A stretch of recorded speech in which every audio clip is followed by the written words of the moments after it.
All right, I'll call the October 13th, 2020 Public Works Board to order. Roll call, please. Ms. Schmidt, Here. Mr. Temperley, Here. Mr. Pickard, Here. Mr. Polachek, Mr. Reich,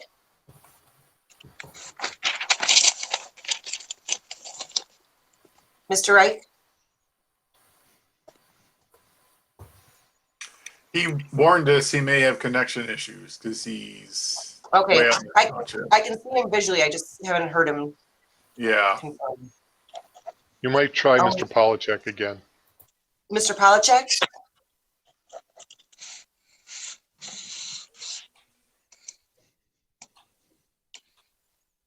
Steve, do you see him logged in? I see guests logged in, and but they have their mic shut off.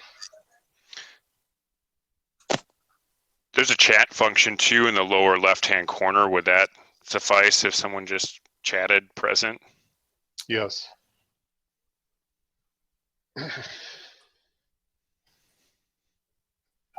Mr. Rupplinger? Present. Thank you. I'm going to go with that everybody's here, but I haven't gotten any visual or contact from Mr. Polachek, so I'm going to mark him absent at the moment. Okay. Next, correction and or approval of the minutes of September 8th, 2020. This is Todd. I'll make a motion to approve the minutes of September 8th, 2020. This is Bennett Rupplinger. I'll second. Motion and second. All those in favor, please say aye. Aye. Aye. Opposed? Motion carries. Item 4, questions and public comment. I understand we have none. Mr. Chairman, Yes. could I just step in here, please? I'm Yeah. going to ask if we can change the agenda just slightly and swap items 6 and 7.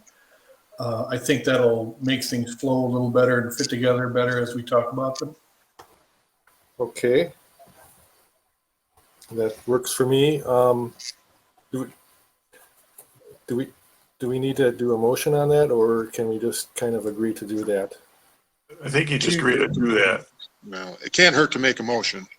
Oh, okay. This is Todd. I'll make a motion to swap agenda items 7 and 6. Second. Motion and second to swap agendas 6 and 7 items. All those in favor, please say aye. Aye. Aye. Opposed? Okay, motion carries. Next is number 5, Director of Public Works report. Thanks. The first item I've got on my report is the street maintenance project update. So I'm going to turn over to Dwayne to give you a brief update. Well, we have good news. Much of the maintenance program is complete thanks to the help of contractors Payne & Dolan, JB Johnson, as well as much of the city staff, including the street department. As far as finishing up the mill and overlay on, if you may have noticed today, there was some striping being done. We asked the help of Jefferson County, actually through Dodge County, to do some striping today. The street department finished shouldering Owen Street this morning. So the mill and overlays on East Lake Street and Owen Street are complete. The reconstruction on South Washington and Aronside is also complete and restored and is in seed. The fall patching program will commence probably later this week.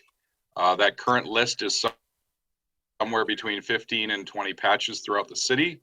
And I see I'm going to lose my video, so that maybe in case I see my connection is getting light, so I'm going to go just the voice. The fall patching program will begin Thursday or Friday of this week. As far as the excavations, we are still getting word from Payne & Dolan. We're hoping that those patches will be patched next week. City staff will be looking for areas to patch similar to areas that require a lot of pothole repair during the year.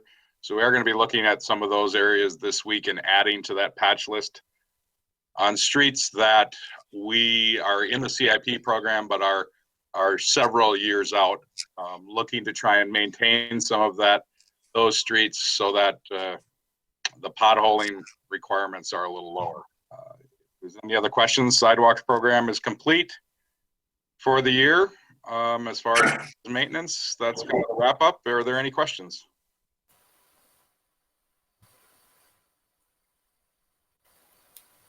Don't hear any. Thank you. Good. Paul, you have more? You bet, real quick, thanks. Next thing is AMI installation update, and I think what I'm going to do is just give this report to you every month, just a very brief report. On the electric side, we're using a total count of about 3,800 meters, and as of the middle of this month, we had installed 1,904, so we're about as close to 50% on that one as you can get. On the water side, we'll be using our total number of 3,076. And as of the same day with the electric, we've installed 990 water meters, and that's at about 32%. And for those of you that just joined the board, it's very common that the water lags the electric, because with the water meters, we have to get into the home, make appointments, that sort of thing. So that's not uncommon. And then with COVID, it really has slowed us down quite a bit, but we are planning to pick that up more in the fall. So that's where we are with AMI right now. The next item I've got is cross-connection compliance.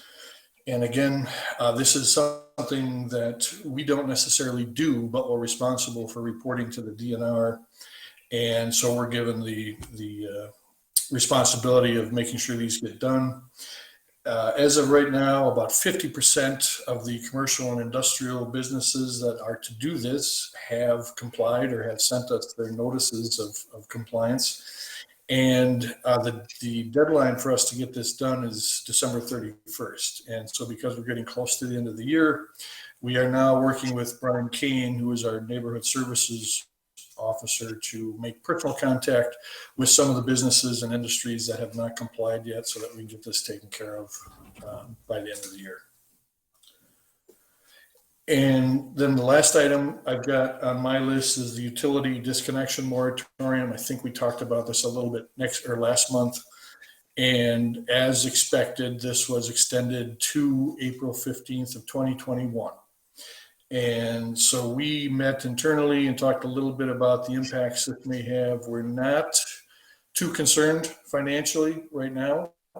We are going to continue to notify customers that have arrears that they have to keep paying something. And we are going to keep working on deferred payment agreements so that when April 15th comes, we can work with this. We are also, as we've typically done in the past, putting past due amounts on the tax roll. And so homeowners, landlords, et cetera, will have this put on the tax roll for 2020. And hopefully this will help people help people keep from getting too far behind, get some sort of payment going. But we understand the situation, we're not going to be heavy-handed about this, but at the same time, we have to maintain utility cash flow. So that's what I've got for my brief report. And if there are any questions, I'd be more than happy to answer.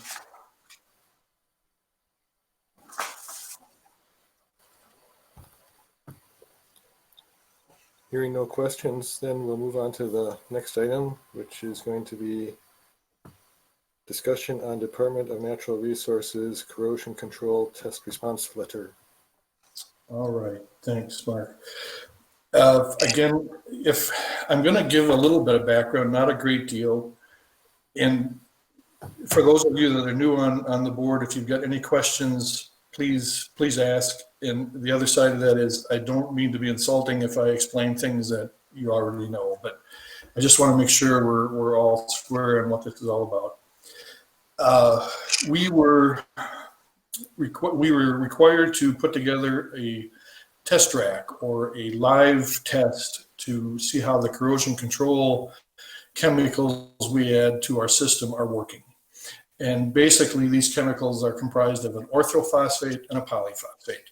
The orthophosphate's job is to basically coat the pipes and keep any lead from leaching out of lead pipes. The polyphosphate's job then is to help with copper and iron, sequester that and keep it moving through the system. And I want to make it very clear, as I always do, that we do not have lead in the water. We often, or so often, this is compared to what happened in Flint, Michigan. That's not the case here. We don't have lead in the water. The lead is in the pipes that lead to individual residents' homes.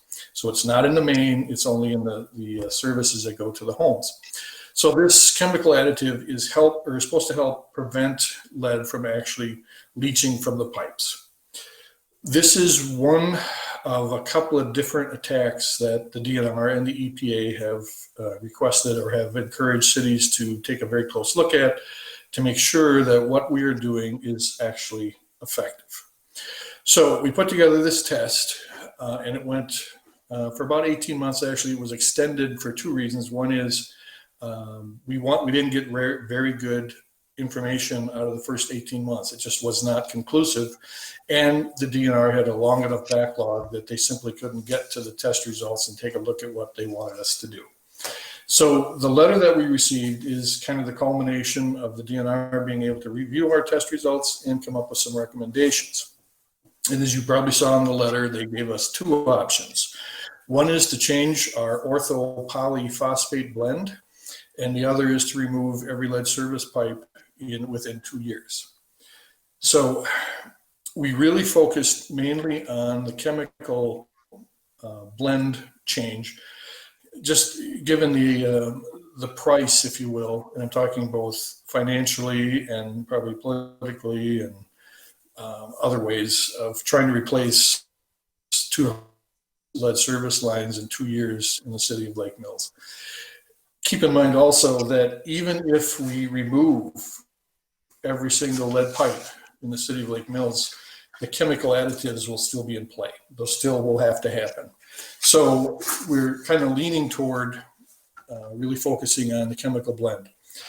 Now, we've got 2 years to put this together. So in other words, we received this letter in the middle of September, and the letter stated that we now have until about the middle of September of 2022 to develop and begin to implement a plan. Excuse me. So we are really beginning discussions on doing just that. We had a meeting with the DNR yesterday, and I think it was a very positive meeting, very good meeting, and I'll give you a couple of updates from that. But I just want to clarify or make sure you're aware of a couple of other things. When we do anything with the phosphate blend in our water, that eventually shows up at the wastewater treatment plant. And so as we take a look at our different options and how we're going to make any adjustments, we're staying in very close contact with the treatment plant. And timing is such that right now the DNR, another section of the DNR, currently on the far end of the building from the water group, is lowering the amount of phosphate that we can send back into the streams. In other words, if we add more phosphates, the treatment plant not only has to meet a lower level, but they've got more phosphates to deal with. So we're being very conscious of that. So kind of onto our meeting with the DNR, which really summarizes quite a bit of what's going on right now. First thing I want everybody to understand is we are heading in the right direction. And I say that because for those of you that have been around a while, you know that for quite some time we were under a consent order where we had to be testing water services, we had to do 40 of them twice a year. And that was very difficult. We finally started working through some of that, making some changes, getting some lead lines out, till we got to the point where we were off the consent order and we only had to test 20 residents once a year. So we're definitely going in the right direction. What we're going to be doing now with the new DNR requirements is taking a little bit of a step back, not a complete step back, but now we're going to have to be doing some testing, but in a little different way. We're going to have to be doing what's called sequential testing. And let me explain that really quickly. The samples that we were taking initially, the 40 samples twice a year and the 20 samples once a year, were taken from what's called initial draws. In other words, the water would sit in the resident lines overnight, and then we would take the first sample of the morning and see what kind of lead levels we had then. And that was, the idea of that was to know how much lead was actually leaching into the water. With the sequential testing, we do fewer sites. We only have to do 3 sites, but we have to take that first draw. Then we have to wait a little bit until the lines have cleared the first draw and take another sample. And then we have to wait a little while or run water a while yet and take yet a third sample. So although there's fewer sites, there's considerably more activity and time involved in getting the samples. And we have to do that a minimum of every 6 months, likely more often. And the reason for that is, as one of the representatives from the DNR said yesterday, we're basically conducting a full-scale science project. We are going to be required to have a higher orthophosphate residual than we have now. And so we have to do 2 things. We have to make sure that we're meeting that standard, that higher residual limit, and we have to make sure that by doing that, we're accomplishing something. In other words, are we getting more of the lead out of the system? Is the orthophosphate working? So we're having some trouble right now actually finding sites that will qualify for this. Again, it's a very time-consuming thing. It requires a lot of time on the resident's part. It also means that any resident that is involved in this can't change anything for the duration of this little test. And that's going to be at least 2 years, could be 5 years. And so if they've got lead lines, literally going to be asked not to do anything with that until we get all of our chemicals optimized and balanced and that sort of thing. Now, just a few other highlights of this thing. Where, as I say, we're just planning this. We've got 2 years to actually get this thing going, but we're looking at all of the angles. And so what we're anticipating right now is that we're going to be changing the blend that we put into the water, as opposed to increasing any amount or increasing the entire amount. But we're still not sure what that's going to be. So we're working on some research with our phosphate supplier and with the DNR and with Strand to find that perfect mix. What we want to make sure of is that, of course, number one, it works, that it's accomplishing what the DNR wants it to, that it's accomplishing what we want it to, and people are not being exposed to as much lead. We also want to make sure that it does not have an effect, a visual or an odor effect or anything like that on residents. So we're going to be very cautious of what this blend looks like so that it's seamless, if you will, to the residents. Other things that we will have to do is flush our hydrants more often than we are now. Right now, I believe we're doing about 50% of the hydrants every year. We may have to increase that a little bit because of this different blend. We don't want any stagnant water. We want to make sure we keep water moving.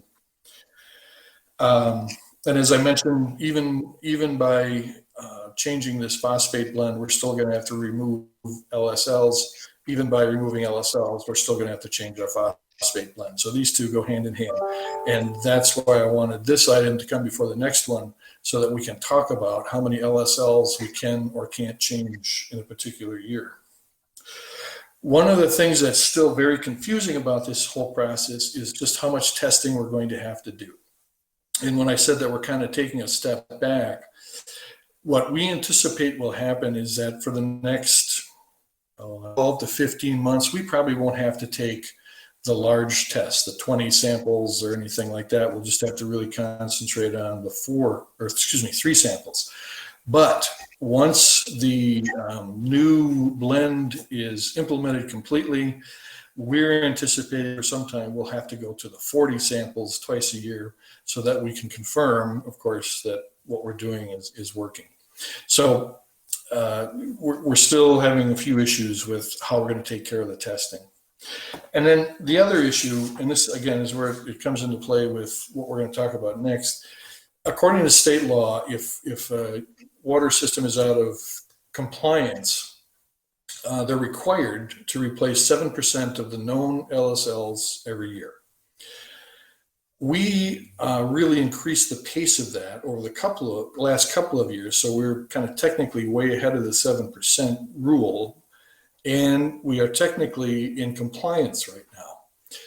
But there's some new grant money that's available that is going to hopefully motivate more people to take their LSLs out, lead service lines. And so we want to be able to follow with that and respond to that demand, if there is, we're assuming there is. But at the same time, maintain our costs and be very aware that every time a residential LSL is replaced, we have to replace our side, which requires, oftentimes digging up a street or sidewalk or something like that. So I tell you that now so that you understand when we talk about the next item that we are not necessarily under the 7% rule. And in our conversations yesterday with the DNR, they were willing to talk about maybe averaging percent over 5 years. Or if we've got a systematic plan that comes close to the 7%, they'll go with that. Or if we look at simply the streets that we're going to do construction on and replace the LSLs on that street, they're probably going to be comfortable with that. But they aren't going to zero us out. So we are going to have to replace some LSLs every year. So I've gone through what is really a fairly in-depth letter and meeting and really boiled it down here. There's a lot more to do. Again, we're just kind of starting the process. But I think maybe what I'll do here is, kind of stop with where we're at now and answer any questions, and then just let you know that we're definitely going to be talking about this more in the next 2 years. So I'll stop for some questions. Hey, Paul, this is Bennett. I've got a quick question. You made a comment earlier where you said even if we decide to go with option 2, which is replace all lead service lines within the city, we still need to work with the phosphates, correct? That's correct. So, I mean, that's just, you would need to work with them until address the phosphate issue until all the lead service lines are addressed, or the phosphates are just a thing that has to get added to the water regardless of whether we have lead service lines or not? We add polyphosphate to the water to sequester iron and magnesium. So we would continue to add that even if all the lead services were out. It makes the water less stain, reduces the amount of staining that it would do, and also improves the color of the water. So yeah, we would continue to do that in the long run. And the other part of that is that there's still lead likely in older homes in the pipes in the solder. And so the EPA and the DNR are of the mind that we'll probably likely never stop feeding orthophosphates or polyphosphates. But what we're looking for is that perfect level. So, we kind of talked about this internally. For them to identify those as 2 options, it really isn't. They both have to happen, but maybe in different timeframes. Thank you. Thanks, Paul. I was going to have you talk about tier 1, tier 2 sites, but you already kind of explained that away already. Any other questions on this topic? Paul, this is John Wright. Can you hear me? Yes. Do we have all the LSLs identified, and if so, how many are there remaining? I see Dwayne jumped right in there. We're pretty confident that we've got them all identified. And Dwayne, if you want to throw out some numbers, go ahead. Sure. On the public side, and these were combination of numbers. On the public side, we are currently estimating that 222 that are known to be lead. There are 24 others that we, through the analysis that was done by Brian, that are pre-1935 home sites that didn't have lead at the meter, but when Brian did find lead at the meter, it only happened in homes that were built prior to 1935. So these other 24 sites are a maybe. On the private side, we're currently, our count is 257 known. Those were what Brian has found at the meter. And with those 24, a total of 281. So in the letter you saw from the DNR, it says 246 and 281. They're adding both the known and the possibles together. Note that this is much smaller than the number, one second. I think over the last 3 years, there's been activity at 165 sites already, where private and a combination of either private and public or just public have been replaced. Okay, thank you.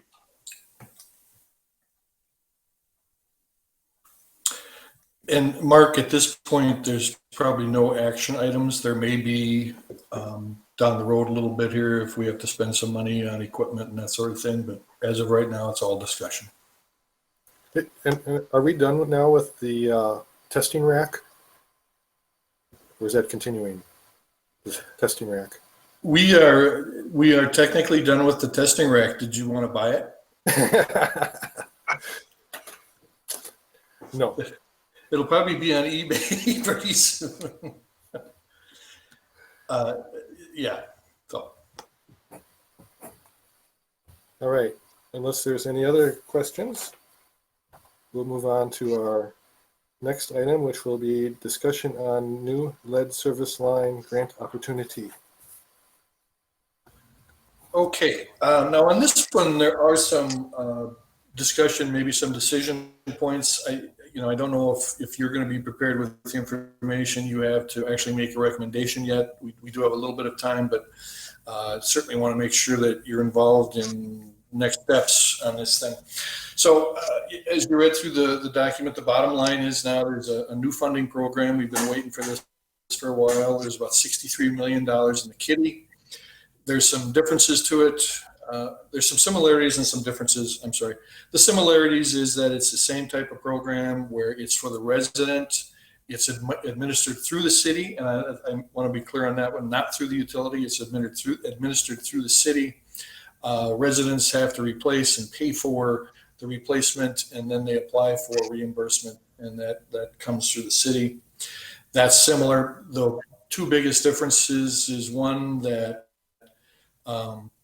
there is no longer a, help me out here, Steve, median household income requirement, as was with the previous program. It's any city is eligible for it.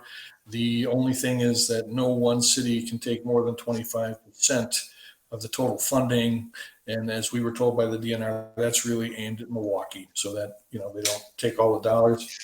And the other difference is that it's a one-year program. And so we would have to apply each year for the next year's funding. And of course, that $63 million deletes or decreases over time. And so with that difference, we've been told that, chances are every city that applies is going to get all the money they want in the first year, but it'll become more competitive in subsequent years. This program is, again, similar in that it's aimed at residential customers, not necessarily the commercial and industrial customers, schools, daycares, and then any areas where there's a real concentration of lead service lines. If there's, I forget what the exact numbers are, but if there's a lot of LSL on a particular block that they really like us to go after that. So a couple of things here as I move through this, and I might jump around a little bit, and I apologize for that, but I'm gonna head toward the conclusion page here, conclusion and recommendation page, with the understanding that you took time to read that interesting and exciting document that I put together. But let me just preface the recommendations by telling you, I find it easier to discuss a recommendation and yay or nay or critique it as opposed to a wide open discussion. And so that's why I put these recommendations together. That's all they are. They're 4 discussion points, and we can go in any direction you want from these, but it gives us a place to start. So, as I mentioned, the first decision is really, should we apply for the funds? There's really no downside to doing that, other than we now have a kitty of funds that we will have to administer and work with residents. The second part is that we have to determine the number of LSLs that we should replace every year. Here's where we tie back to the previous discussion. We're not necessarily tied to 7%, although we will have to stay somewhat close to that. I don't think, in my recommendation, I don't think that as a utility or even residents can afford right now to go to a mass replacement. And I'm gonna come to you in just a second here, Justin, so we can talk about something else.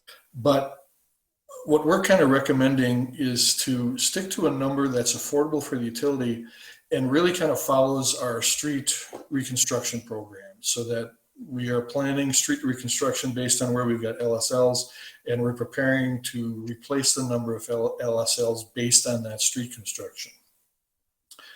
Certainly, we still have the option of doing more.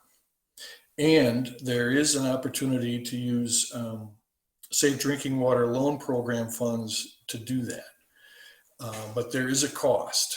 And I think what I would like to do just real briefly here is ask Justin to just explain a little bit more about the Safe Drinking Water Loan Program and why that may not be the best fit for us right now, but also make sure we keep that option open. So Justin, you want to jump in on that one, please? So just to, first of all, can everyone hear me okay? Okay. Are you referring to the Safe Drinking Water Loan Program for the private LSL replacement or for the public side LSL replacement? For the public side. Okay. For the public. Yeah, I'll just say it's kind of a foregone conclusion that the private side is a pretty good deal right now, at least for the next year or two, while funds remain available. Now, on the public side of things, as you all know, a Safe Drinking Water Loan Program is a subsidized loan administered through the DNR and the DOA, and there's almost always loan money available. While there is principal forgiveness that is exhausted quite quickly to the top scorers on the perf, because you have to score every project. So there's not really a chance of receiving any sort of principal forgiveness or grant money on this particular project. In addition, there's lots of, just in general for Safe Drinking Water loan money, because it is partly funded through, EPA national funds, which means there are often strings attached to this, namely Davis-Bacon, DBE, use of American iron and steel. Now, typically these projects, those things increase costs pretty substantially on a normal run-of-the-mill water supply project.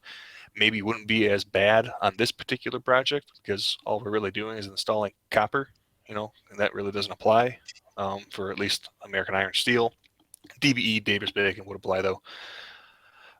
In addition, the application process is pretty exhaustive, pretty thorough.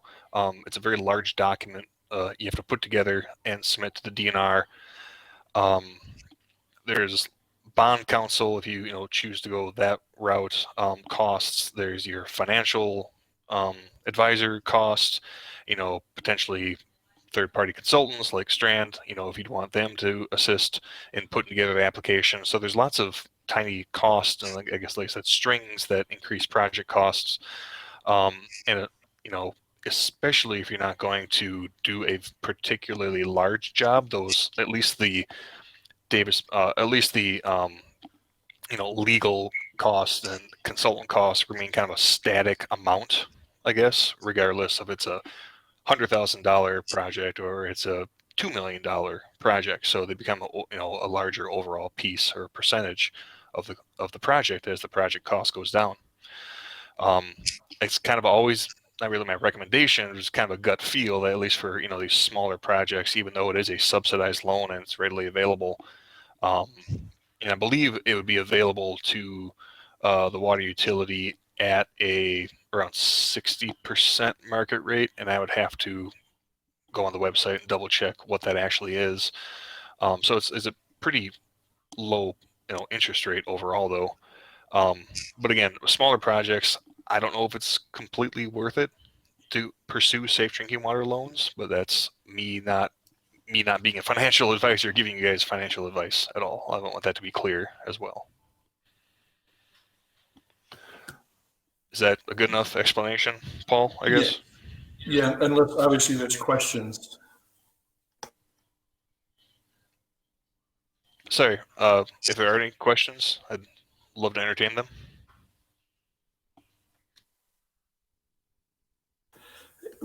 Mark, I've got a question for you. I was kind of just really thundering through this thing. Do you want to stop at some of these decision points and talk about them, or do you want to look at this thing as a whole and then come back and look at some decisions there? Well, I think after you do your presentation, maybe we can just kind of as a board walk through your 4 decision points. Okay, I should have thought of that earlier, but I think that's probably a good way to do it. So that's the Safe Drinking Water Loan Program, and as Justin mentioned, there's 2 parts to it. There's the part that we get and give to the residents, and then there's if we want to borrow funds to do a great number of them on our side. All right, so moving along. One of the big decisions with this is, do we want to require residents to replace their known lead service lines? This particular program does not require it, although it's strongly encouraged by the DNR. And as Justin mentioned, there's a priority rating for getting loan funds from this program. And one of the ways to get points is to pass a mandatory replacement ordinance. If we want to, at some point, try to recoup our costs through the rates, in other words, go to the Public Service Commission and say, we know we're going to have, $500,000 a year in LSL replacement costs, and we want to put that into our rates, then we are also required to pass a mandatory replacement program. So that's a big decision. That's a big discussion about whether or not we want to require people to replace their LSLs in a particular span of time. Can I ask a question? Just going back to something you said earlier, Paul, first year funding for this is everybody's likely to get their funding. So whether we pass a mandate for the first year or not, we'll get our funding. Is that correct? Very likely. I'm glad you caught that. Yes, that's right. The mandatory replacement ordinance gets us, I got to be careful, like X number of points, but there's also a number of other ways to get points. And so your statement, in my opinion, is correct, that regardless of whether or not we do this, the mandatory for 21, we should be able to get some funding. Might be different in subsequent years. The fact that you guys have a violation of lead gives you guys way more points than having a mandatory replacement ordinance enacted right now. I want to say the violation is 50 points on this specific perf private LSL scoring, and the ordinance I want to say is either 5 or 10, something like that. But mind you, again, this simplistic perf scoring that incorporates or contemplates whether or not you have a mandatory lead replacement line is only on the private stuff. So again, there's two separate buckets. They're both safe drinking water loans. The environmental improvement funding staff over at DNR have kind of subdivided the program into two separate programs, and to facilitate quicker applications and getting the money out in a expeditious manner, it is a much more simplistic application process and a much more simplistic scoring process for the private side stuff. In my opinion, it is a no-brainer to pursue the private side funding, but as Paul said, that ties back to how much money the utility would be forced to spend on the public side. Now, if there's a water main project running down the street that you've already budgeted for, and you know there's 20 private LSLs along there, it would make complete sense to pursue those 20 private LSL replacements because the money's already budgeted for next year. Now, Paul, isn't that right? Isn't there a water main project going on next year that is, adjacent to some of these private LSLs? That's exactly right, Justin. In fact, Dwayne has done a fantastic job of trying to identify streets that have that combination of issues. The street is in bad shape, and we've got some LSLs where we can replace. It's not 100%, but yeah, we're very focused on putting those two options together. I think the next 5 years are all streets that have a combination of street condition and LSLs. So I have a quick question about that, because the private resident is not necessarily under any obligation to replace their private LSL, even if we're redoing a street. Is that correct, other than just the incentive of having a big reimbursement? That's correct. There's nothing other than some financial incentive to get them to change their LSL. There's some, the questions of health and all that sort of thing, which are, big time questions, but otherwise there's nothing that says they must do it. The only other driver that we're aware of, and it's not universal yet, is sometimes insurance companies are requiring those to be changed out, but we've only seen that in a few cases. Definitely sales. If you're going to sell your house, the first thing the insurance or the real estate agent is going to tell you is to get your lateral changed out. So that helps too. So in the past, when we've replaced streets that have a lot of private LSLs on it, what has been the historic take-up rate, I guess, in general? I have to admit, we don't track the rate, but I can tell you there's probably only been one or two people that have refused to do it as long as there was an incentive. We really haven't done any where there wasn't an incentive to go along with the construction project. Sometimes they've actually done it on their own nickel without applying for the grant. But as far as refusing to change out their lead lateral service, even if the money was offered to them, it's been very few, maybe two, I think. Out of what, maybe Paul, 70? I'm going to say you're in the ballpark, yeah. Thank you. So, Paul, I do want to, not to muddy the water here, but there are some changes coming down the pipeline to the lead and copper rule, the LCR. One of the proposed changes, and these rules have not been officially approved or promulgated yet through the EPA, is that one, they're going to lower, the lead action level, but that might not apply here. And two, they're going to require that the entire LSL be replaced. And I don't think that is how the current ruling or the current law is set up. And they don't make provisions for how that needs to happen. They just say it needs to happen. So they're going to let it, basically at the local municipality level deal with if 5 years from now, right, this funding has dried up, and that's almost a guarantee at this point. The $64 million, in my opinion, will last probably 2 years, maybe 3 years before it's gone.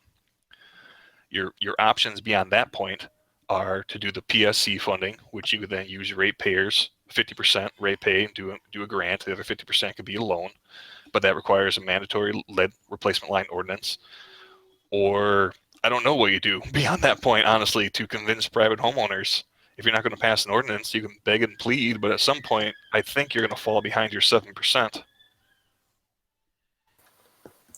Yeah, points well taken. The only thing I can tell you, I got to double check this, but I believe we are now required, if a resident replaces their LSL, we are required to replace our portion if it's lead. And I believe we used to have 45 days, and now I don't think we even have that long. So, Just 1 second, Paul, was that under the consent order? yeah, that was under the consent order, but my understanding, and I will double check this, my understanding from our discussions with the DNR is that's going to become the law, the rule. Yeah, I've heard that as well. It's not law yet, but I have heard that. So the obligation on behalf of the city under the consent order may not be in force and effect right now because we've satisfied that consent order, arguably. But I have heard that that will be put in, or that's proposed, and that there's a likelihood of that in the future as a matter of statute. There isn't a statute on the topic right now. Justin was talking about the lead and copper rule, which is federal, and we don't have a local ordinance. So some of the funding will be dependent on that. But there is, to answer your question earlier, there really isn't a way to compel this at this point. It's the funding, it's the carrot rather than the stick right now.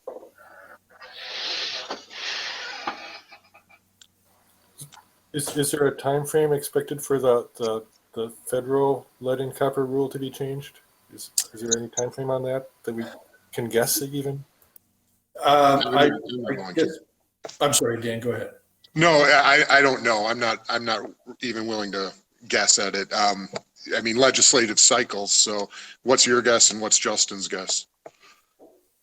Yeah, my guess is probably within the next couple of years. And what typically happens with this, Mark, is that we hear all of these potentials, like circulate them, and then you're not quite sure what's going to happen, but by golly, the rumors you heard end up being true. But it takes them a while to actually do it. So I guess I have two answers to your question. One is I would say within the next couple of years, but then I'd also say, who knows, it's something we have to be aware of as we're planning, but I don't know that we should drive our planning based on what may happen.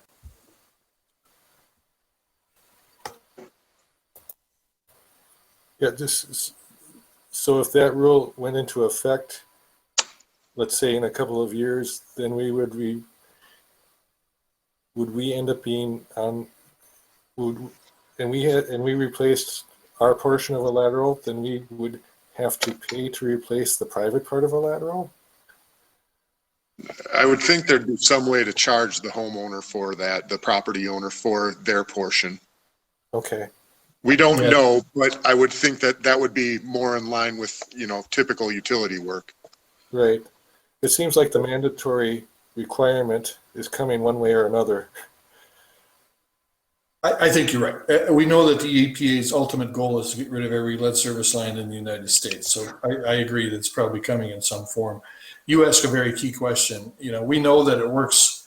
If the resident replaces, we're likely going to have to replace. I don't know if it works the other way, where we replace and the resident's going to have to. We'll see how that one plays out. But again, they want them gone.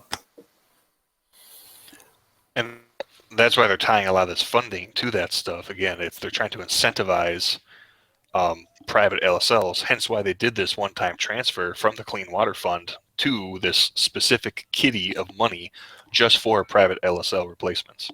I've had discussions with DNR staff. They said that this was a one-time transfer act, and honestly, the Clean Water Fund, or the dirty water side of things, really can't afford to do that sort of transfer again. So unless there's another magical pot of money that comes, this might be a last hurrah, or unless, it comes from a higher level and they do something more on the national level.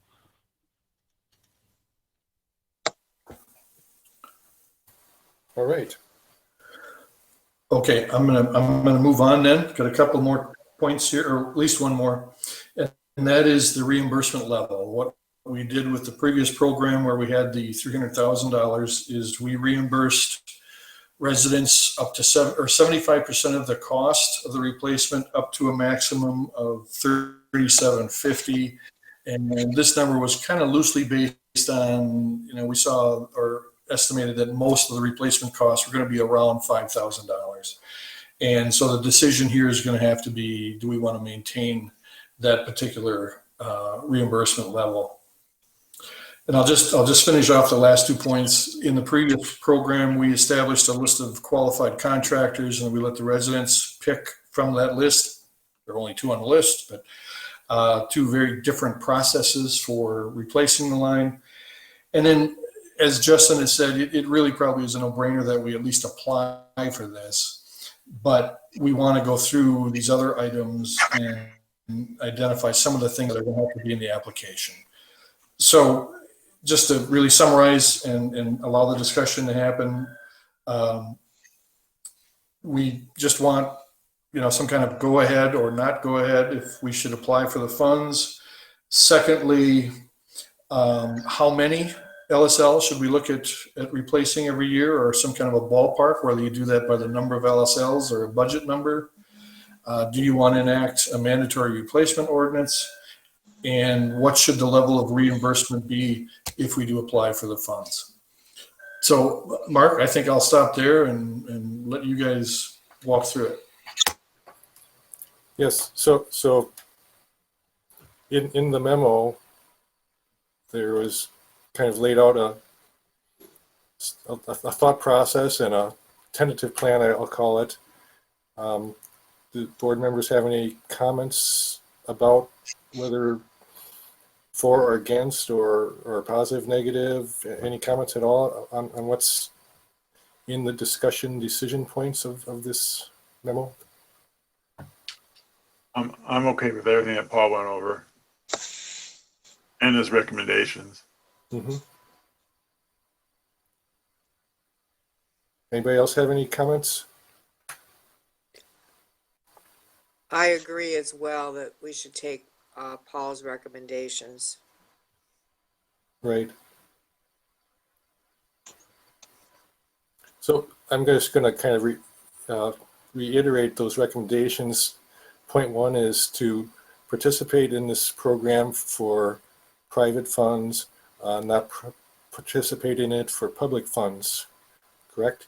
Did I get that right, Paul? Sorry, I forgot to hit my button. Yes, that would be correct. Okay.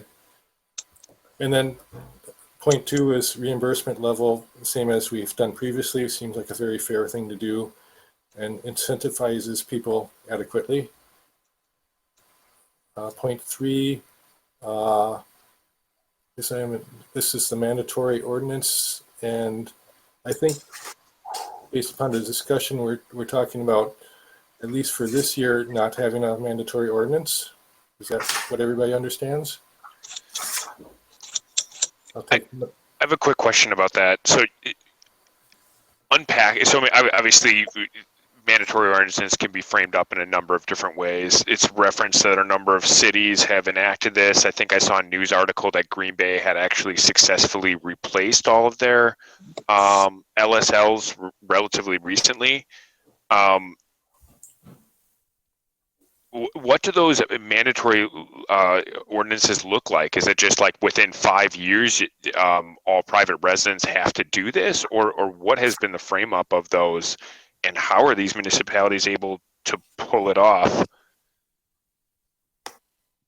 Yeah, that's a really good question. There are, and I apologize, I should have included some samples, but it is basically within, both Madison and Green Bay have accomplished it. And I think in both cases, it was within 5 years or maybe 7 years, something like that. And it was pretty straightforward. We are going to require that you replace these, and it will be at your cost. If there happens to be funding available, great. If not, you still have to do it. Hello? I'm just trying to, go ahead, Justin. This is Greg, actually. I'm the newbie. I was involved in the Green Bay program as a resident, and our house was built in 1920, and we replaced ours during the program that the City of Public Works undertook in Green Bay. And it was like over a four-year period. and it was first come, first serve sign up. The reimbursement level was actually, the year that we got in on it, it was 100%. I see ours is 75%. But that's just the way Green Bay ran it.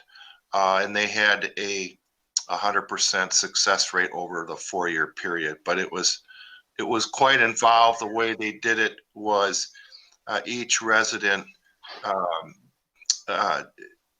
secured their own contractor. They had a list of approved contractors that you could work with. And then the assistant public works director kind of ran the program, and he approved the work and the bid. And then they also secured payment. So we were involved in coordinating with the contractor, but the city public works actually handled the mechanics of the payment, and they did inspect the work as it was being done as well. So that's a little bit of contribution that I can make to the conversation.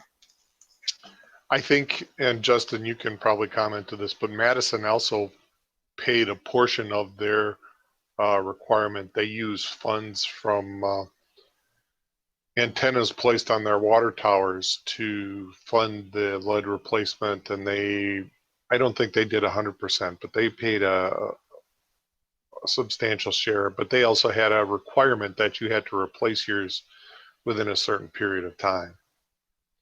Now, what we're looking at here is that ours would be a replacement within a certain period of time with no reimbursement. It would be 100% on the resident to pay for that. You're right, Steve. Keep in mind here that, this private LSL program could offer up to 100%, and I understand the 75% to remain equitable with the previous round of funding that you received.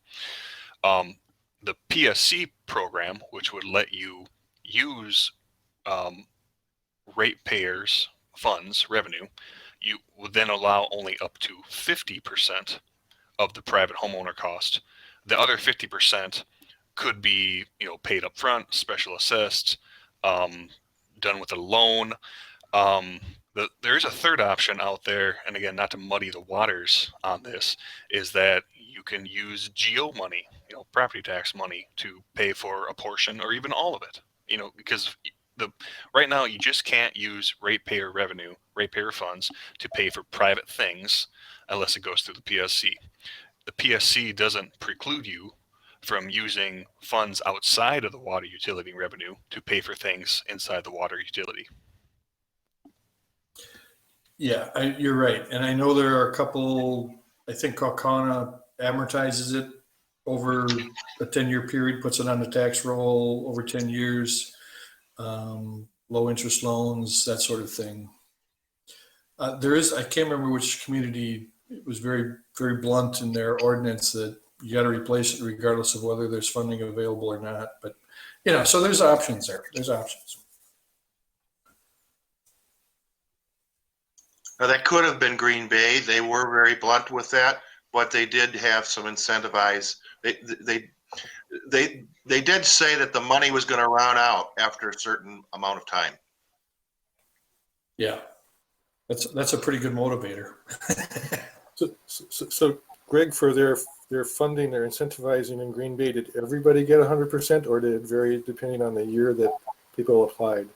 Great question. It depended on the year. The year we just got lucky and hit it the year that they funded 100%. But had we done it the year prior, I think it was like 80%. It wasn't 100. And then the city wanted to get the program over with, and so towards the end they started just funding most of them, 100%. Okay. Yeah, I mean, it's kind of like a Band-Aid approach. I mean, if the city would really want to go all in on this, I mean, that's a much bigger discussion, probably maybe not appropriate this time, but that is what some other communities are doing. I know of one community south of Madison, next year they plan on replacing every single lead service line they have in the city. They're going to spread it over 4 contracts. I think the total project cost between public and private is on the order of $5 million, but they're going all in. They just want to get the lead out, get it done with, and just pull the Band-Aid off.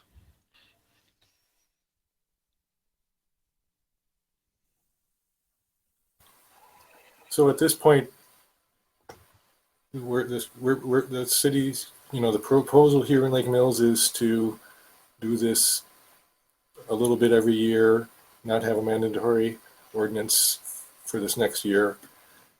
And if anybody thinks something should be different, they should let us know, any board member.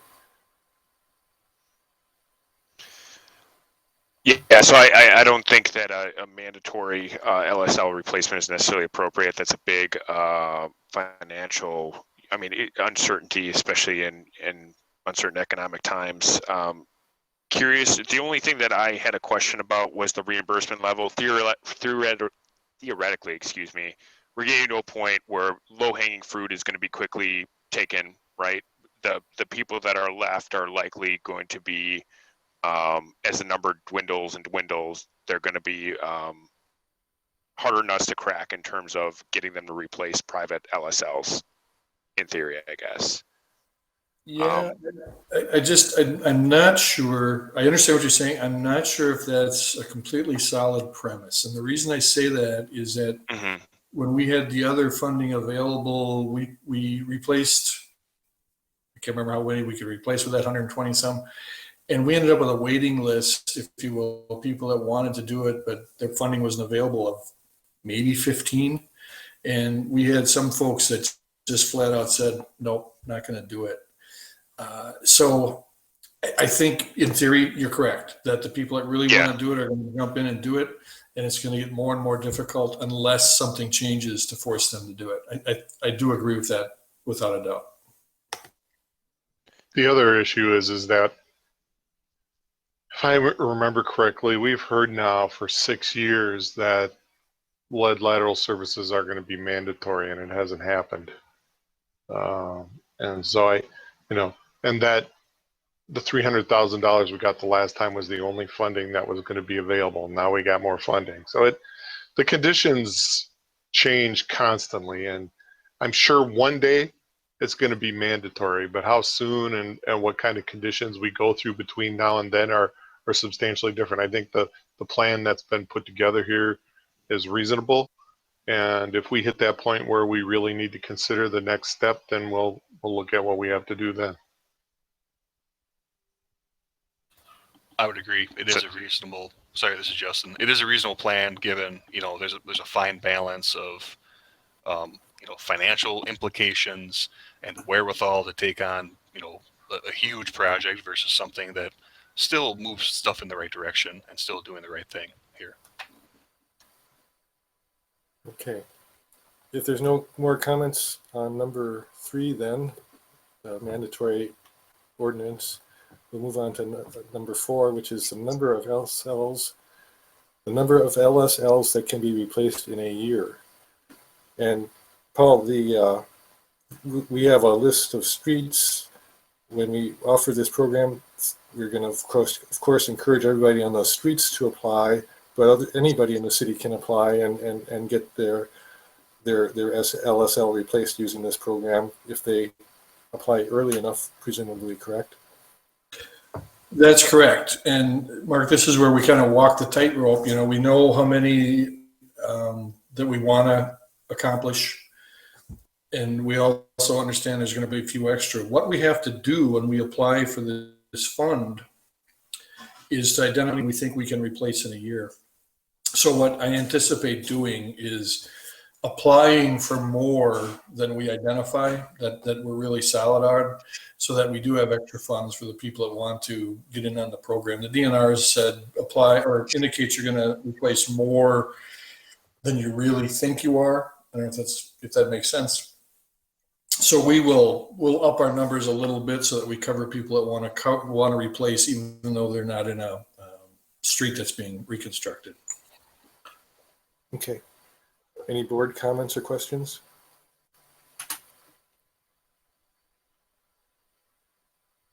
Must have been a good answer, Paul.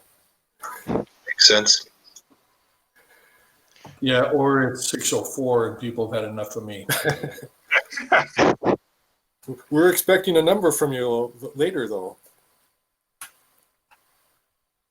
What's that? We're expecting a number here later from you on a number of LSLs for this program. Yeah, I think, You're on the hook. I think 25 to 30, but we're gonna look at that a little bit more, a little closer. We're gonna mess with that one number a little bit. We've got till November 15th, I think, to submit this. But you're thinking about how many? 25 to 30, you said, right? Yes, Yes. I said 25 to 30. Yep. All right. Justin here. I'd like to add this number doesn't commit you to anything in case there's a concern about that. It's just basically throwing your hat in the ring with a number on it, and the DNR will set aside that amount of money for you, and then through the reimbursement process, they'll reimburse you basically up to that amount. So if for some odd reason you have 15, like guaranteed, because you're doing 15 along a street project that you're going to be working on, and you're saying, well, let's add another 10 for 25 total. If you only do 15, you'll only be paid back for those 15. Yep, and that's exactly our logic here, Justin. That's exactly what we're thinking. But, we'll shoot high and see what happens. So in point 2, it was pointed out that the first round of this, it was paid out to 108 residents. Is that correct? Yes. So, what's the thought around? Because I know you said you had a waiting list that we wouldn't get potentially close to those numbers with potential pent-up demand out there. I didn't understand the question. Ask me Well, again. I think I understand what he's saying. He's saying, like, why aren't you doing more? If there's 108 before, we're only doing 25 now. Oh. And I think the limitation is the funding on the public side, that if you do a private side LSL, you have to do the public side LSL as well. Okay. DNR does not allow partial replacements. So Paul, what was the number we discussed before on the public side? Every time you did a public side improvement or replacement, it was like $6,000 or $8,000 or something like that, Yep. right?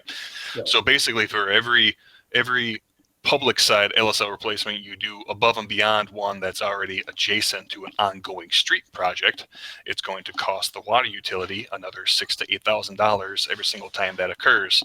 So it basically comes down to, well, how many can the water utility afford? Paul tells me the answer is 0. No, I'm much more liberal than that. Yeah, I'll guarantee Paul's much more liberal than that. But I know who says it's 0. Okay, now we're getting personal. But yeah, really, from our end, the driver is going to be what can the utility afford? I mean, that's going to factor into this equation, no doubt about it. Got to. Are there 15 people on the waiting list right now? I last time I looked, there were 12. Okay. And so how many people, how many road LSLs plus waiting list LSLs that aren't on those roads? Yeah, I'm hoping Dwayne jumps in here. Go ahead, Dwayne. 1 second, pulling that up. I was anticipating it. And I have to bear with me. I had some Wi-Fi issues there for a little while. Looks like it's coming back. 2021, in our CIP program, we are looking at least 13 on the combination of Reed Street and West Lake Street. So at a minimum 13 next year, and then future years a little less than that, given the current CIP program. But we are only talking about 1 year at this time. So 13 of whatever number we come to, I think Paul was at 25 or 25 to 30. So we're looking at maximum of about 17 additional. So 17 times 8,000. I think that was the number that was being thrown out earlier. 136,000. That's still $136,000 cost to the water utility to replace the public side. Now, when it's done as part of a water project, we've already budgeted that. It's the ones where they do it in a street that isn't part of the project, where it's now not budgeted. And I don't know if you guys follow along on this, but last year was the first year that we didn't end up with a negative fund balance in the water utility. So if you're going to go spending tons of additional money in the water utility, you have to jack the water rates up substantially again. So we had 18% that went into effect in July, and you would have to make a substantial adjustment again to be able to make larger adjustments than what we're currently doing or planning. Yeah. Well, that 18% adjustment took into account all our construction costs for the previous year or two for South Main Street and Mulberry Street also. Yes, but that was, you have to remember that there were substantial numbers of lead lateral service replacements there. And our debt for the future will also include the debt for water main replacement on Lake Street and the water main replacement on Oak Street and the water main replacement on College Street. And those streets also have several LSLs. So if you're going to add on top of that the debt, so you looked at the debt for Maine and Mulberry, and then you start taking in the additional debt for Lake Street, and then the next year you are looking at how much additional. So if we come back next year and go to the Public Service Commission and say we've replaced 1,300 feet of water main on Lake Street, and we had to borrow this much money, and this is how much it's going to cost, and this is how much additional we have to get in our rate. So now you're going to add on a substantial amount of additional lead lateral service replacements, which is a very expensive proposition because every time you cut that street, if you did it as part of a street project, it's cheap. If you do it as part of a lead lateral service replacement, you have to cut the street, you have to pull out the small piece of asphalt, you have to then do a minor patch, and the amount of the work that goes into a small asphalt patch is significantly more expensive than what it would be if you were paving the whole street. That's why when you look at it and you're going, you know, it's $8,000 for a water main, the public side. That's when you're considering doing the minor patch. If you're looking at it as doing it as a full street project, it gets cheaper. It gets closer to $5,000. And really the street portion is already being picked up as a part of the street project because the street was going to pay for the replacement anyway. So if you get it in combination with the two, the water utility actually picks up a significantly smaller portion of the project costs. Mm-hmm. Okay. So I'm hearing a 25 to 30 number for the quantity. Any further discussion or comments? I think it's a good number. Anything Yeah, else? makes sense. Anything else on this topic of lead service line grant opportunity? I think there's a good chance to revisit this topic sometime part of the way through next year to get a gauge, I think, on, well, actually, the DNR will know how much has been applied for. They won't know halfway through next year how much is actually, I mean, they'll know how much has been given out, but maybe it's on track. So if there's money left over for construction year 2022, you know, maybe we can start talking about this a little sooner and you could plan for something a little more substantial, maybe. Just want to keep that, throw that out there, keep that in mind. Okay.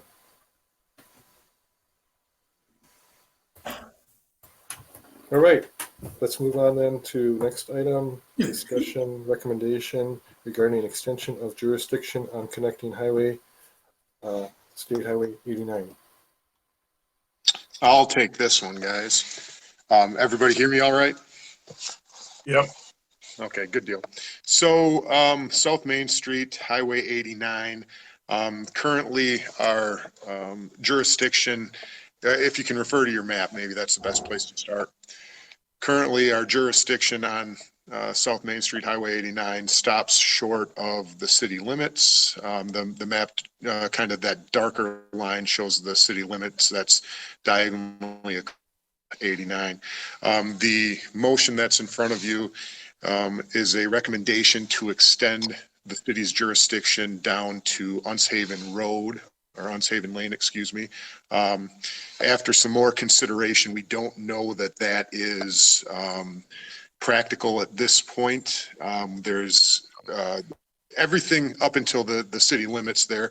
It's annexed into the city. It's basically ripe for development. You see a number of new developments coming down along that corridor. The other side, the western side of 89 south past the city limits, still remains in the township. So we need the owners of those properties to acquiesce or request that the roadway is in fact annexed into the city for us to take jurisdiction over it. So I might recommend that you amend that motion if you're interested in moving forward with this to extend the jurisdiction to the city limits as it's currently drawn on that map rather than Unshaven Lane. I think one of the considerations here is everything that we've discussed with regard to the infrastructure and everything today, the development that's happening along the corridor, and then the potential for some more state aid, because this will be included in our roadways, then give us the ability to engage contractors or to undertake reconstruction or road work projects as ourselves, as the city, rather than working with the state on it. But we'll still be eligible for state aid. And maybe Dwayne or Paul or Steve can go into that a little bit more. But that's kind of the general idea here. We've been talking to the DOT and to Strand about this step. We view this as reasonable and recommended at this point because of the construction that is basically going around the corner there where South Main Street ends and Highway 89 is identified as a county or a highway, a state road rather than South Main Street. So if you're familiar with the area, it's really that intersection with Topol Road and Highway A and Mud Lake Road that's been redone. So we're talking about Highway 89 to the east and south there. I do want to make a couple comments. One is that the original proposal to Unshaven Lane was done because if you're running a snowplow down the street, you're going to run down that far anyways. The annexation issue is probably something that we should have looked at originally when we annexed those properties, but it was easier just to take it as it was. So looking at the boundary line that's proposed is fine. The state aid is different than the county aid. So if you were asking me to take over jurisdiction of a county road, I would say no. And that's because the amount of state aid that you get on a county road is zero, and you have to apply for competitive grants to be able to upgrade those roads. So a lot of times you're upgrading them on your own nickel, whereas state highways, consistent with the Main Street project, they contribute a substantial amount of dollars to the reconstruction, and the aid that they pay is a little bit better than what you get in a county highway aid. So it's not a bad deal to take over the jurisdiction, and then it allows us to do water and sewer and have other types of control over the area, such as zoning and driveway permits and those types of things. So it provides us with better control from our perspective as far as zoning, those types of things, and water and sewer, and it doesn't have a long-term negative impact on our finances.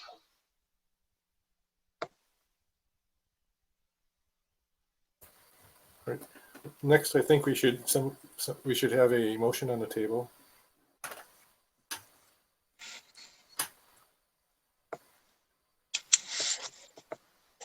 This is Todd. I'll make a motion to approve motion 20-10-1.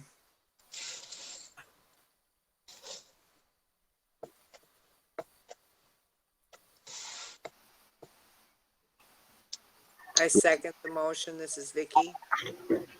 All right, we have a motion and a second. Discussion or refinement as to just how far this should go. Unshaven Lane or further north.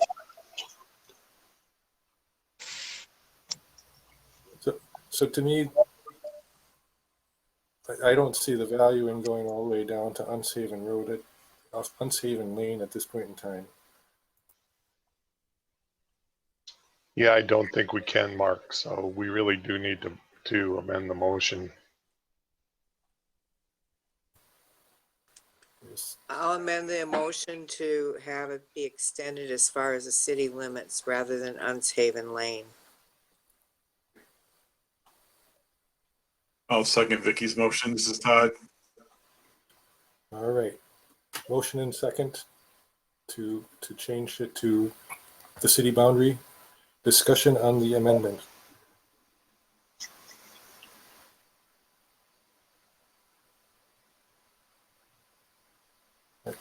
Hearing none, roll call vote on the amendment, please.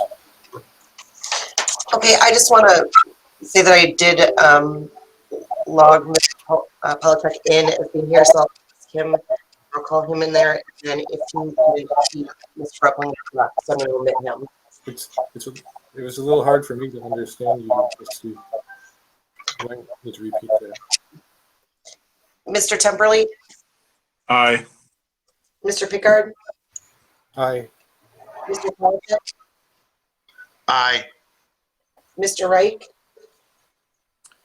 I think I would abstain here, no? Yes. Ms. Schmidt. Aye. Motion passed 4-0. All right.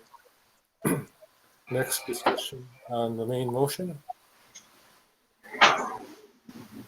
It's pretty typical as our boundaries get bigger.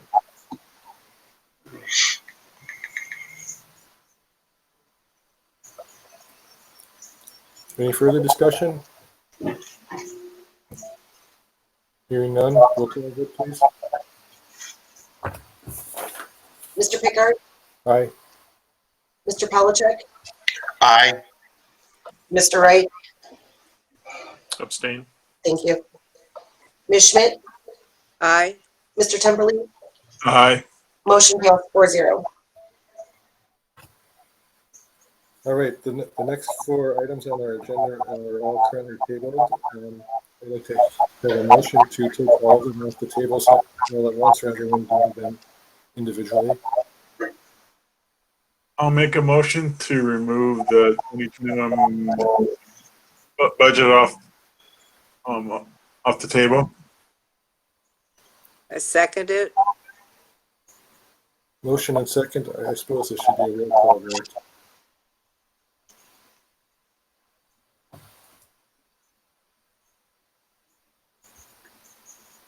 Roll call, please.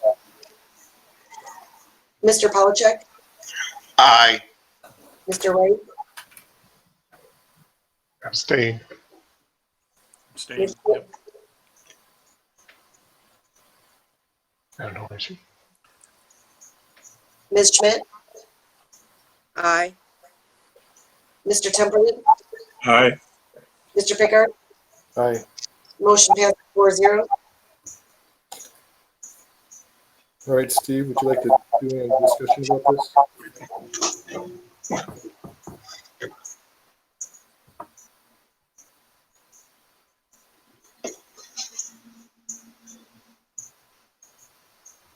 If you're talking, Steve, you're muted.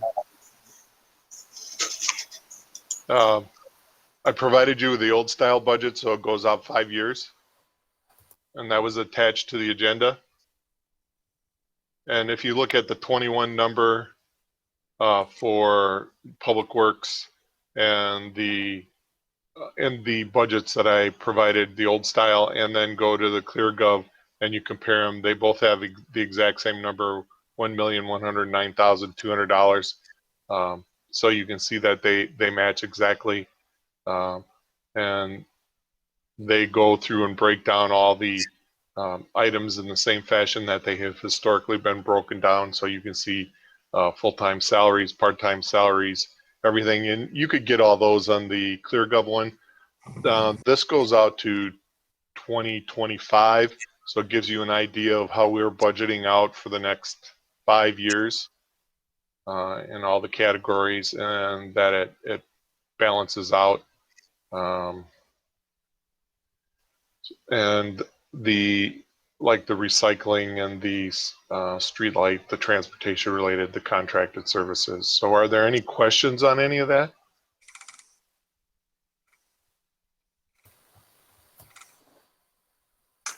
This is Todd. I don't have any.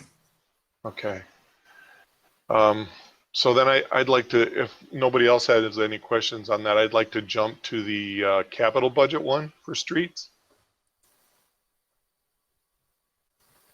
And some of this we've talked about quite a bit already, but in 21, there's $300,000 for street maintenance. So that's kind of Dwayne's baby. He's the one who comes to you and tells you what streets he's going to oil and chip and mill and overlay and do sidewalk repairs and those types of things. The $34,000 in preliminary engineering goes to the Oak Street project the next year. And then there's $556,000 in street rebuild, which is Reed and Lake Street. And then there's $153,000 of storm sewer that also goes to Lake Street.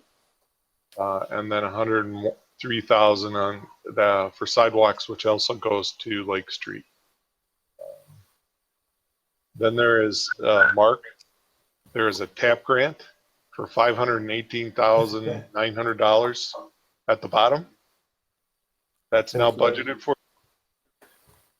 We actually got the grant. The grant was $432,000, so our match is 88. A little over 88,000. And that is to do sidewalks all over the city.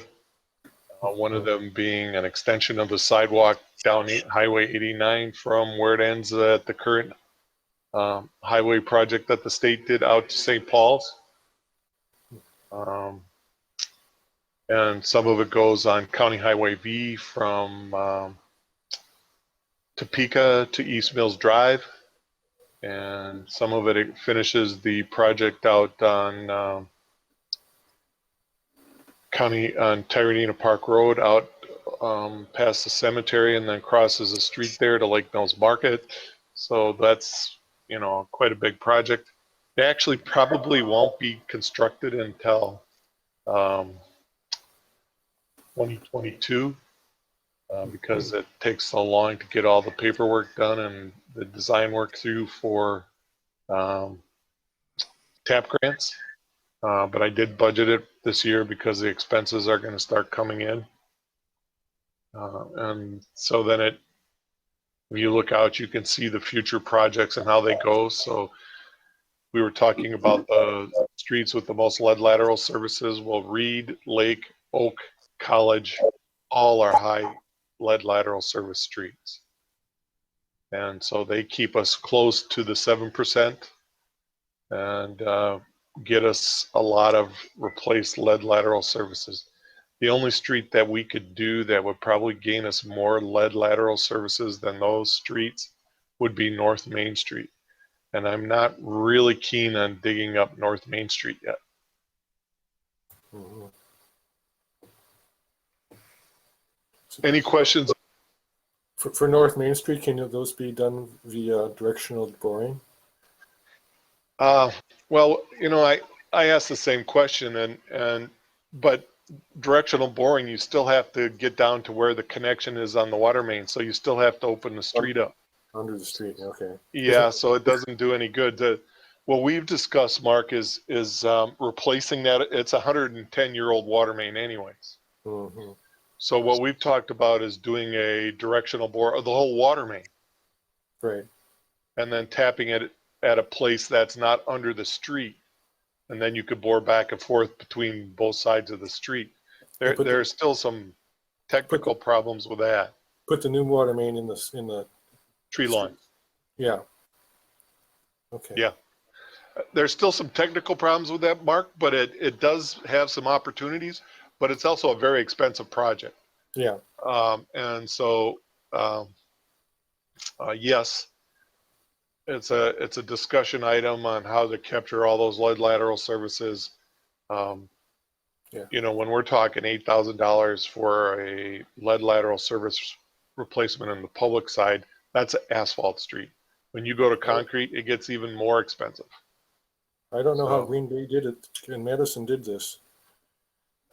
Yeah, they put a lot of money into it. I'll Right, guarantee right. you that. Right, it's more costly to get it all done quickly, isn't it? Yep.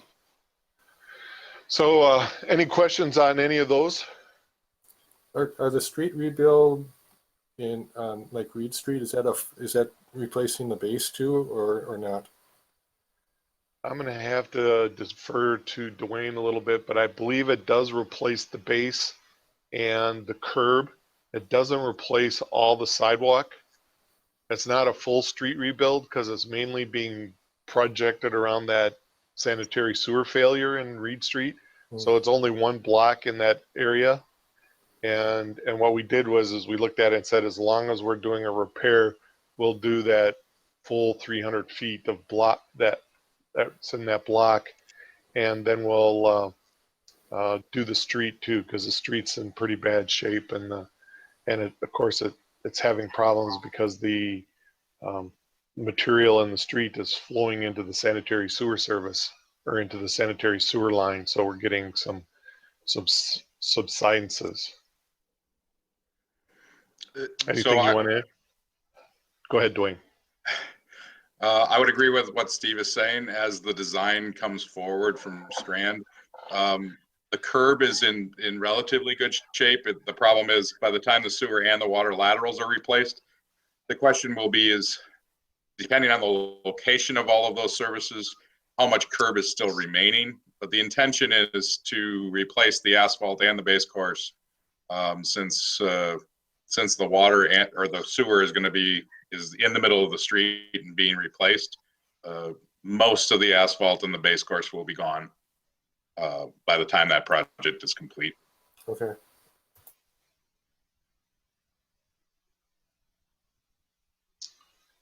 And this also matches up to the dollar with ClearGov.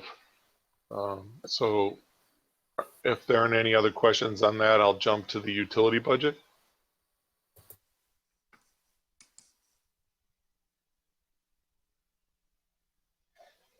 Do we want to vote on streets into a separate agenda item?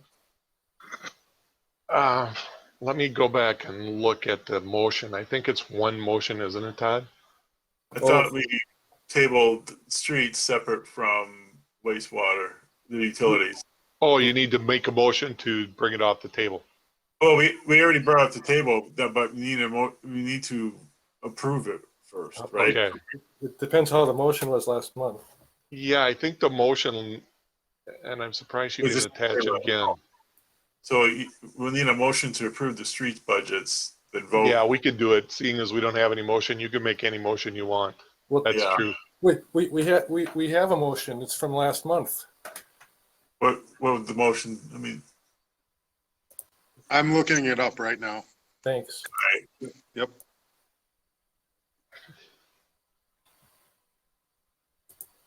Here it is. It is identified as Public Works Board Motion 29-2 or 20-9-2, recommending approval of the Public Works and Utilities budgets for 2021.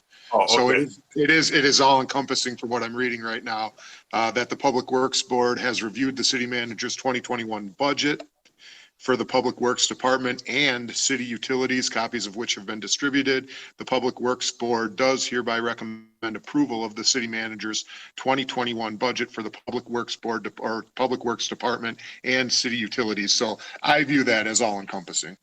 Okay. That's what I thought.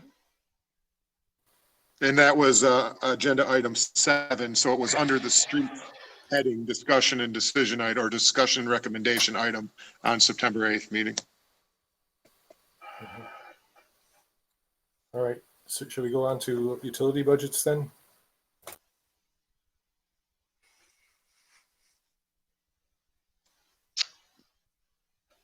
If that's okay, then Mark, I'll go ahead. Again, provided you the old style budget, which comes in the 5-year form.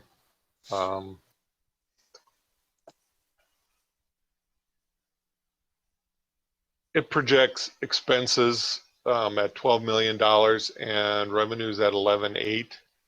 It does tap the fund balance for electric and wastewater.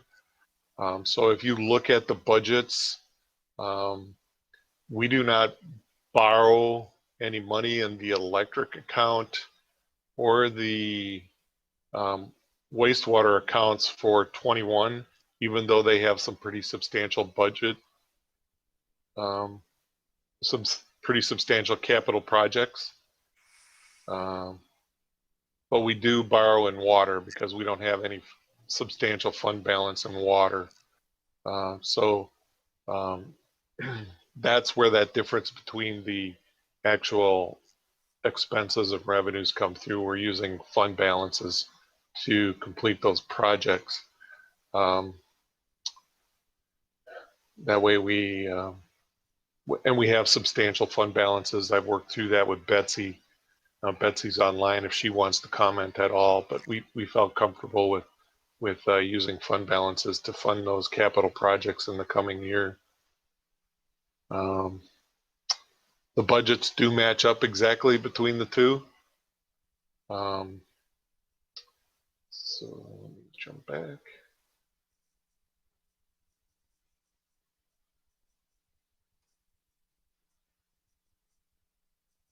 Yeah, and you can see that there's a projected deficit there in the two.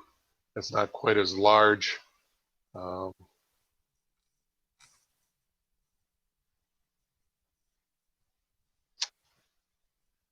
so I better check that out.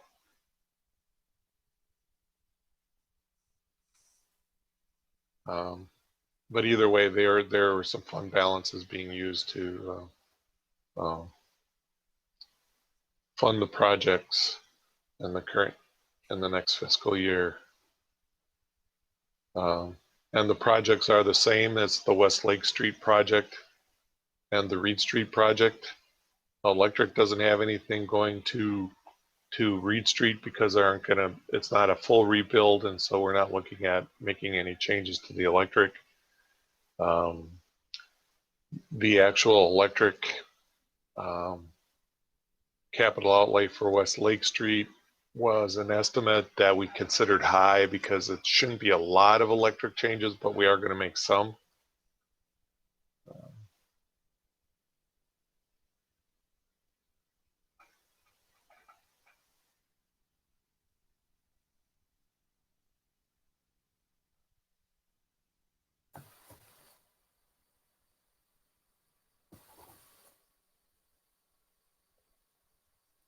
Okay.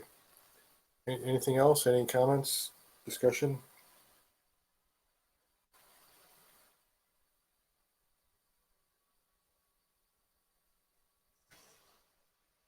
If not, we have a motion on the table, and it's time then for roll call vote.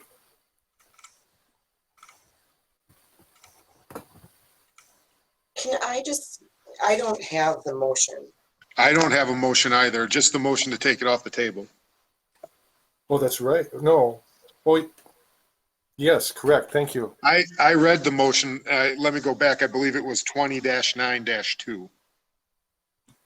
Great. So once the motion is taken off the table, it's active. The motion was made last month, tabled, taken off the table. So we do have an active motion in front of us. It's last month's motion. Yes, which is No, I 29-2. don't believe that's accurate. I think it was just motion, no action taken on it, was there? My minutes do not reflect a motion, except for to table it. Oh, Now I'm just going off of the minutes that we just approved, and that was just motion and second to table, and then that's what passed. well, I think just if there, let's make motion and second that this again then. All right, this is Todd. I'll make a motion to approve the proposed 2021 budget for streets, wastewater, water, and electric. Thank you. Second,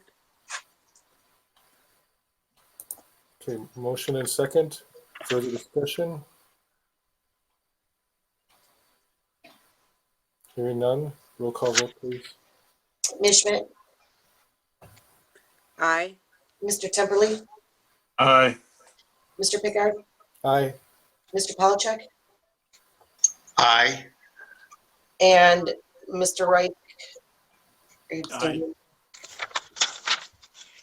I'm sorry, what? Aye. Motion passed 5-0. All right. Next on the agenda is recommendations for future agenda items. Future agendas. This is Todd. I have one. The city council just modified the garbage contract without a recommendation from the Public Works Board. It kind of violates the ordinance. So I'll have an explanation from city council whether they proceed without a recommendation on changes.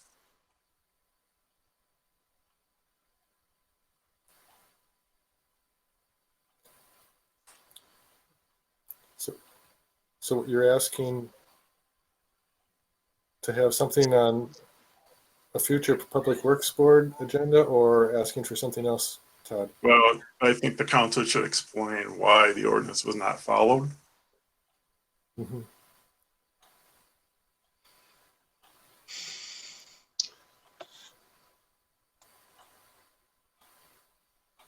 And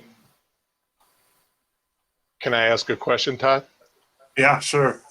Because I know I'm involved in this. So when in the last 25 years has it gone to the Public Works Board?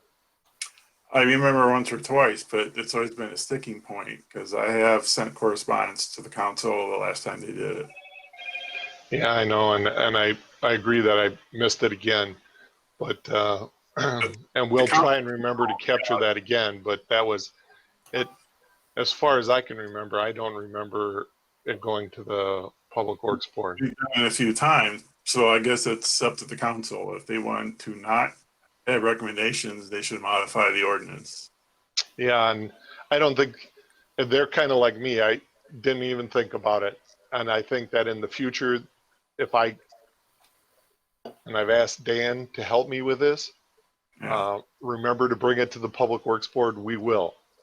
It just changes the timeline. So I got to ask the contractor to up the timeline for that, because with the way the contract falls and the timeline that they were giving us notice, and then being able to do a RFP would have required a lot more substantial time involved in the timeline. So what I would ask them to do is give me something in June rather than September. Because really, I have to have a decision from the council almost at the first meeting in September to do an RFP.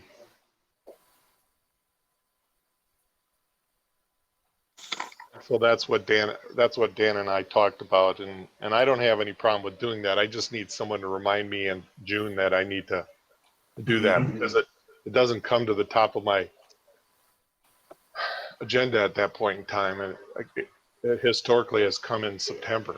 But if I make sure that the contractor notices me in June, that'll make a difference too.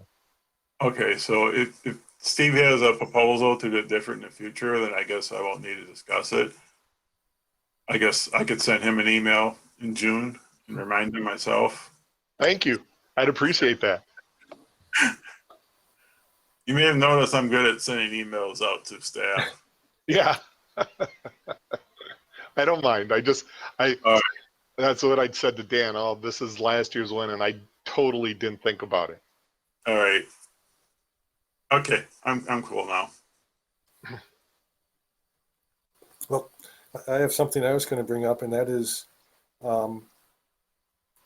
what the board want. If the board would want to change the time of this meeting, because the time of this meeting was decided to be at 5 p.m. for a person who is no longer on the board. It's been for many years at 7 p.m. So if 5 p.m. works for everybody on the board, that's fine. If people on the board would prefer 7 p.m., that's fine too. And I don't know. Go ahead. Yeah, I'm fine with either one. Anybody else care to chime in? This is John. I'd prefer the 7. Mhm. Why don't we put it on an agenda for the next meeting to discuss a possible change in the meeting time, so then we can vote it up or down. That sounds like a good idea. So, is it Steve or Misty, whoever is responsible, could you put that on the next agenda? I'll have it on the next agenda. Thanks. Anything else for future agendas?